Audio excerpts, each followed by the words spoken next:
There are two kinds of people in life. Those who would see this as half empty and those who see this as half full. Which one are you? If you're a glass half empty kind of person, but you want to see this more as glass half full, I made this video for you. See you in a bit.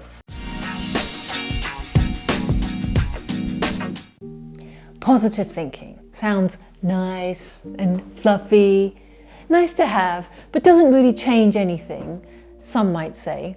And it's not really a useful skill in the real world, like hustling and grit and tenacity and all of those. And negative thinking pretends to be useful, but it serves no useful purpose whatsoever. Kind of like the news today. It leads to more bad decisions and avoidable stress than anything else. But more recently, research is beginning to reveal that positive thinking is more than just woo-woo. There are studies now that show people who think positively have better health, confident, productive. People like being around positive people. They're more successful and they're happier. Barbara Fredrickson, researcher at the University of North Carolina, published a landmark paper about the impact positive thinking has on your skills. To demonstrate the impact that negative thinking has on you in the same scenarios, let's roll the clip.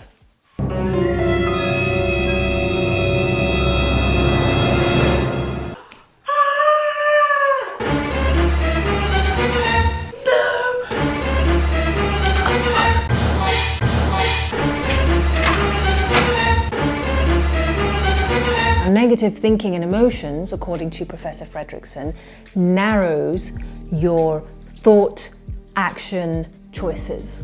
Fight, flee, or freeze. Those are the choices we have. They're for quick decisions with short-term impact. Now let's look at what the outcome might be if you habitually cultivated more positive emotions. Let's roll the clip.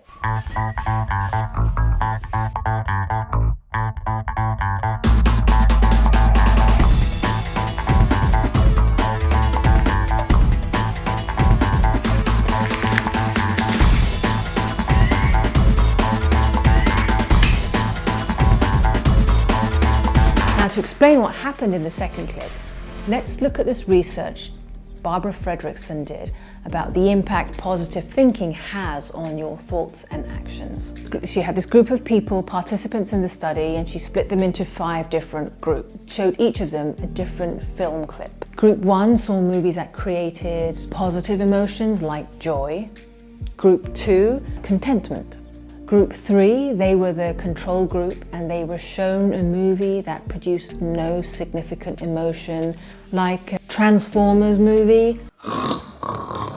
And the last 2 groups were shown film clips evoking negative emotions. Group 4 watched movies that created fear, and Group 5 watched movies that created feelings of anger, like watching an advert where someone puts jam before butter on a scone.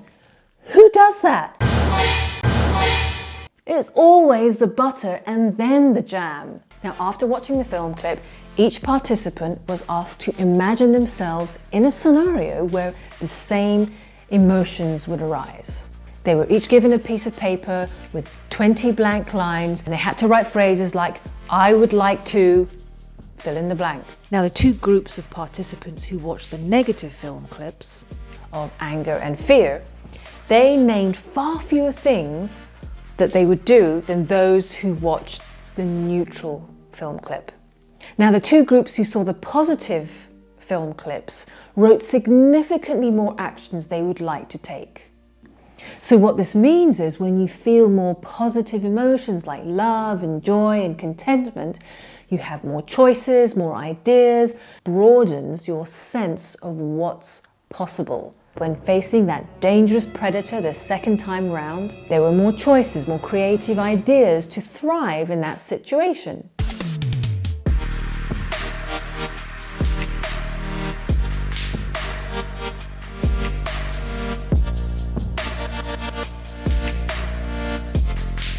Now, positive thinking isn't about sticking a positivity plaster on negative things and just wiping them under the table, under the carpet, and pretending negative things don't exist. Not at all. It's about acknowledging and accepting the negative and the positive, but still choosing to be positive. It's way more powerful.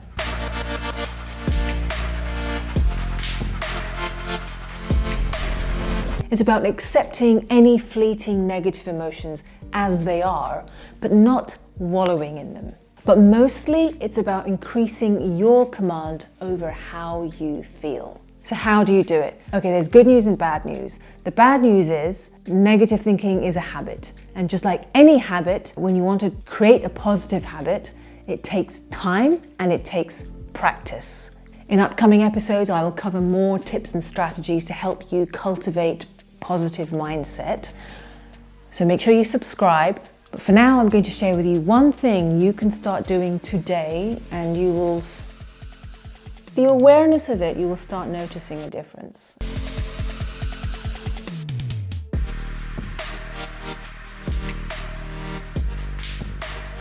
Now, in the positive psychology literature, how we assign time frames to things we perceive to be negative or bad events, the time frames we assign to them can determine whether we feel helpless or hopeful.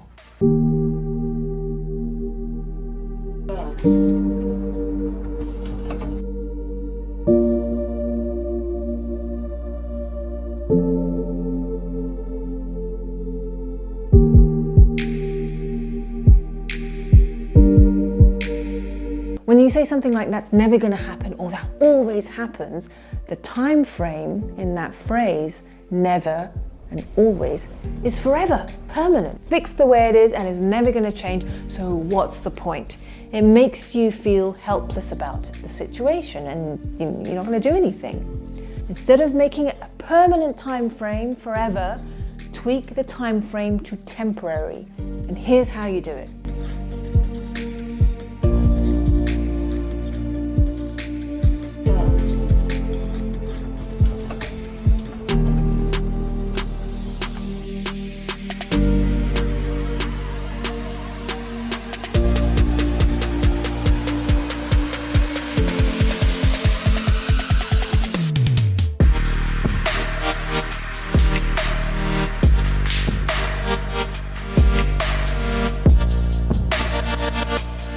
If you catch yourself saying never, add if afterwards. When you catch yourself saying always, add the condition when. So the situation doesn't feel as helpless and you have more control over the situation. So begin by being aware. When something bothers you, notice how you describe it to yourself. Are you assigning permanent time frames? Are you saying it's going to be like this forever? If you are, then tweak the time frame to temporary. You'll find that some of the negative emotions slightly subside and you're creating more space for more possibilities in your life. Thanks for watching Coffee and Wisdom, and remember to subscribe so you get more tips every Wednesday. I'm Anise Kizilbash and I'll see you in another episode. Barbara Fredrickson.